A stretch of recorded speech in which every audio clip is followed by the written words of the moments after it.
Praise the Lord. प्रभु आप सबको आशीष दे। आज का वचन कि सच्चे भविष्यवक्ता कौन है, झूठे भविष्यवक्ता कौन है, उसको कैसे पहचानें। और ये बात सब मसीह को मालूम भी होना चाहिए कि सच्चे भविष्यवक्ता कौन है, झूठे भविष्यवक्ता कौन है। व्यवस्था विवरण 18 का 21 और 22। और यदि तू अपने मन में कहे जो वचन यहोवा ने नहीं कहा उसको हम किस रीति से पहचाने, तो पहचान यह है कि जब कोई नबी यहोवा के नाम से कुछ कहे, तब यदि वह वचन ना घटे और पूरा ना हो जाए तो वह वचन यहोवा का कहा हुआ नहीं, परंतु उस नबी ने वह बात अभिमान करके कही है, तो उससे भय ना खाना। वो बातें घटना चाहिए। अगर नहीं घटा तो इससे पहचान जाते हैं कि वो परमेश्वर की ओर से नहीं था। वो अपने मन की बातों को बोला और अपने मन के विचारों को बोला। एजेकियल 13 का 3। प्रभु यहोवा यूं कहता है, हाय उन मूढ़ भविष्यवक्ताओं पर जो अपनी ही आत्मा के पीछे भटक जाते हैं और कुछ दर्शन नहीं पाया।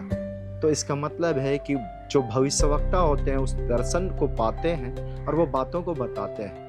वो परमेश्वर की महिमा करता है। वो भविष्यवक्ता वो अपनी बड़ाई अपनी महिमा नहीं करेगा। जो भी भविष्यवक्ता है, तो इस बातों से जानिए कि भविष्यवक्ता कौन है सच्चे। मनुष्य के पीछे मत भागिए इतना ज्यादा।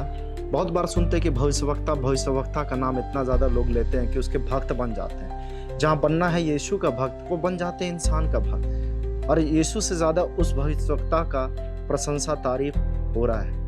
और इस बातों को प्रभु नहीं चाहता कि मैं अपनी महिमा किसी और को दूंगा। तो जो स्थान परमेश्वर का वो परमेश्वर को दीजिए। उस स्थान को कोई इंसान को इतना ज्यादा उसके भक्त मत बन जाइए।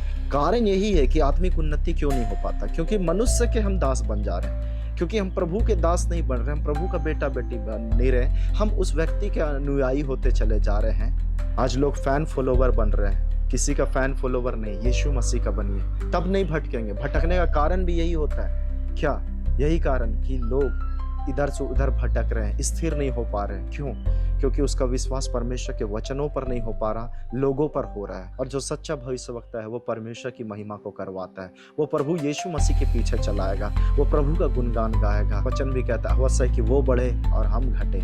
जरूरी नहीं कि वो प्रॉफिट लगाया, भविष्यवक्ता अपने नाम के आगे लगाया तो जरूरी नहीं कि वो है। परखो वो परमेश्वर की ओर से है कि नहीं। इसीलिए जाने वचन को पढ़ेंगे तो नहीं भटकेंगे। मनुष्य के पीछे, भविष्यवक्ता के पीछे जाएंगे, सच्चे नहीं है, नहीं जान पा रहे, नहीं पहचान पा रहे, तो भटक सकते हैं। इसीलिए उनके फलों को देखकर, फल को जानने के लिए आपको बाइबल पढ़ना होगा, वचन पढ़ना होगा, प्रभु में मजबूत रहना होगा, तो सच्चे और झूठे की पहचान आप कर सकते हैं। आप सत्य को जानेंगे, आप स्वतंत्र हो जाएंगे, बंधन में नहीं रहेंगे, कंफ्यूज नहीं रहेंगे। कंफ्यूज क्यों होते हैं? पता ही नहीं चल रहा सत्य है कि झूठा है, कंफ्यूज है। तुम सत्य को जानोगे, सत्य तुम्हें स्वतंत्र करेगा। प्रभु आप सबको इस वीडियो से आशीष दे।